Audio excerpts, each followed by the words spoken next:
మాంగళ్య shopping mall ఆర్సీపురంలో Ambedkar statue ఎదురుగా July 12న రాశి ఖన్నా చేతుల మీదుగా గ్రాండ్ ఓపెనింగ్. గుండెపోటుతో కన్నుమూసిన ప్రముఖ సింగర్ ఎస్ జానకి అంత్యక్రియలు ఇవాళ జరగనున్నాయి. కర్ణాటక రాష్ట్రం మైసూరులోని కనియనహుండిలో గల ఆమె వ్యవసాయ క్షేత్రంలో ఇవాళ సాయంత్రం అంత్యక్రియలు జరగనున్నాయి. రాష్ట్ర ప్రభుత్వ అధికారిక లాంఛనాలతో ఆమె అంత్యక్రియలు నిర్వహించేందుకు ఏర్పాట్లు చేస్తున్నారు. మరోవైపు ఆమె భౌతిక కాయాన్ని ఇవాళ ఉదయం 8 గంటల నుంచి అభిమానుల సందర్శనార్థం ఉంచారు. ప్రముఖ సింగర్ ఎస్ జానకి మైసూర్ ఆసుపత్రిలో చికిత్స పొందుతూ నిన్న తుది శ్వాస విడిచారు. ఆమె మృతిపై మైసూరులోని అపోలో ఆసుపత్రి వైద్యులు ప్రెస్ నోట్ రిలీజ్ చేశారు. నిన్న మధ్యాహ్నం 12:49 ఆమె ఆసుపత్రిలో చేరారని, అప్పటికే ఆమె పరిస్థితి విషమంగా ఉండటంతో వెంటనే ఐసీయూకి తరలించి చికిత్స అందించామని తెలిపారు. రాత్రి 7:30కి ఆమె కార్డియాక్ అరెస్టుతో కన్నుమూసినట్లు వైద్యులు పేర్కొన్నారు. ఎస్ జానకి పూర్తి పేరు సిస్టర్ శ్రీరామమూర్తి జానకి. భారతీయ చలనచిత్ర పరిశ్రమలో నైటింగేల్ ఆఫ్ సౌత్ ఇండియాగా ప్రసిద్ధి చెందిన దిగ్గజ నేపథ్య గాయనిగా పేరు పొందారు. ఆమె తెలుగు సినిమాలకే కాకుండా భారతీయ భాషల్లో ఎన్నో అద్భుతమైన పాటలను పాడారు. 6 దశాబ్దాల సుదీర్ఘ కెరీర్లో ఆమె 17 భాషల్లో 50,000కు పైగా పాటలు పాడి అద్భుతమైన రికార్డ్ సృష్టించారు.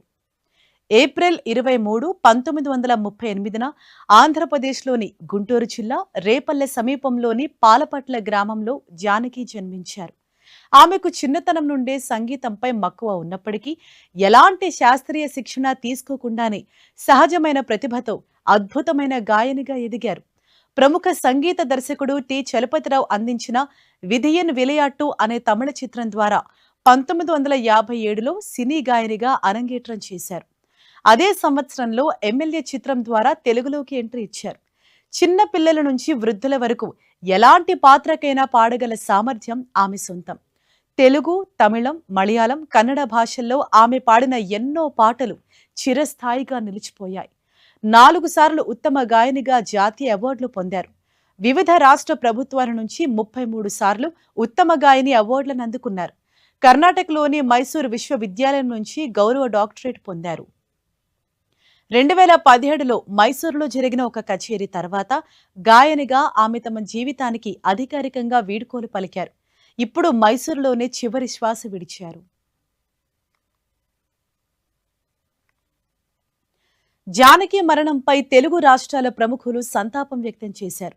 జానకమ్మ గారి మరణ వార్త నా హృదయాన్ని ఎంతో కలిచివేసిందని ట్వీట్ చేశారు మెగాస్టార్ చిరంజీవి.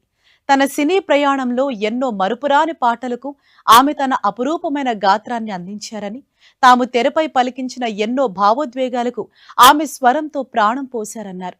నా కెరీర్లో ప్రేక్షకులు ప్రేమగా గుర్తుంచుకున్న ఎన్నో పాటల వెనుక జానకమ్మ గారి మధుర గాత్రం ఉంది. ఆ పాటలు వినిపించిన ప్రతిసారి ఆ రోజులు, ఆ జ్ఞాపకాలు మళ్లీ కళ్ల ముందు సజీవంగా నిలుస్తాయి. జానకమ్మ గారు ఒక గాయని మాత్రమే కాదు, భావాన్ని స్వరంగా మార్చిన అసాధారణ కళాకారిణి. ఆమె పాడిన ప్రతి పాట ఒక జ్ఞాపకం, ఒక అనుభూతి, ఒక జీవితకాలపు అనుబంధమని ట్వీట్లో రాశారు చిరంజీవి. తన మధురమైన గళంతో దశాబ్దాల పాటు కోట్లాది మంది సంగీతాభిమానులను అలరించిన జానకమ్మ గారు ఇక లేరనే వార్త యావత్ భారతీయ చలనచిత్ర పరిశ్రమకు తీరని లోటన్నారు సినీ నటుడు బాలకృష్ణ. మా నాన్నగారు స్వర్గీయ నందమూరి తారక రామారావు గారి చిత్రాలతో పాటు నా చిత్రాలలోనూ ఆమె పాడిన ఎన్నో అమర గీతాలు ఎప్పటికీ ప్రజాదరణ పొందుతూనే ఉంటాయి. మా కుటుంబంతో ఆమెకు ఎంతో దశాబ్దాల అనుబంధం కలిగి ఉందని బాలయ్య ట్వీట్ చేశారు. AP CM Chandrababu, deputy CM Pawan Kalyan, మంత్రి Nara Lokesh, BRS working president కేటీఆర్తో పాటు పలువురు రాజకీయ, సినీ రంగ ప్రముఖులు ఎస్ జానకి మరణంపై సంతాపం తెలిపారు.